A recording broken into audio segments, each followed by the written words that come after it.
won't be long before we start getting some of those sneezes and sniffles. I've already gotten all of those, plus the cough, yes, but it wasn't the flu.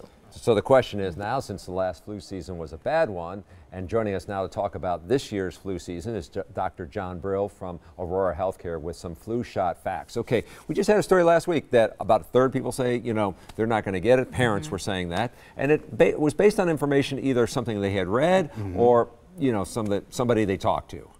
Yeah, well, we know for sure that getting the flu shot helps prevent from getting the flu and from having a very severe infection if you do acquire the symptoms. So how can we avoid getting the flu well, I know, you're going to tell me the flu shot, but other than the flu shot?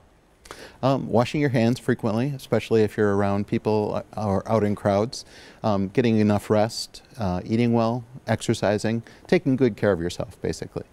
So do we know yet this year how good the flu shot will be? Every year we sort of get the stats on it.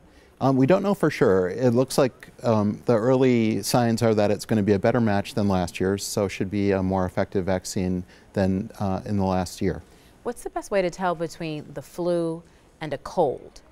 It can be hard. There's a lot of overlap, but the flu tends to come on faster.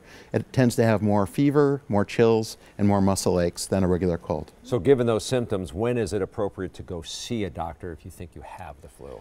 It's a good question. It can be a tough call also. So what we recommend is people that are at high risk, infants, seniors, and those with underlying health problems like asthma or COPD should call their doctor right away. And then once we've gone to the doctor, what are some of the home remedies we can do after we get the shot, or if it's not something, you know, we can get a prescription for? That's a good question. There's not really any good proof that any of the home remedies help, but it's always a good idea to take care of yourself, get plenty of rest. Mom's chicken soup or grandma's chicken soup? No, with rice. Yeah, it tastes good, but unfortunately it probably doesn't help fight the flu. So what's the conversation you have with most of your patients this time of year about, like, oh yeah, I know it's the flu season, you know, get the shot. You know.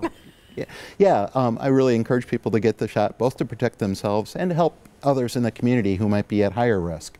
So even if you're someone that is relatively healthy, you can still make someone else get really sick. And then that's why it's important to get it. It's not so much just for yourself, but it helps stop the spread of it, which is what can be really concerning here. For children, it is a must get for sure? Yes, infants age 6 and older, kids that are age 2 and older can get the nasal spray vaccine this year. And that actually works? It actually works about as well as the shot for healthy kids. And so again, that's a great way to help prevent the spread of flu. All right. Thank you for Doctor. coming in. Give us some good advice here. Got a question for our experts? Email them at AskTheExpert@today'stmj4.com. You can also leave a voicemail. We have the number right there for you.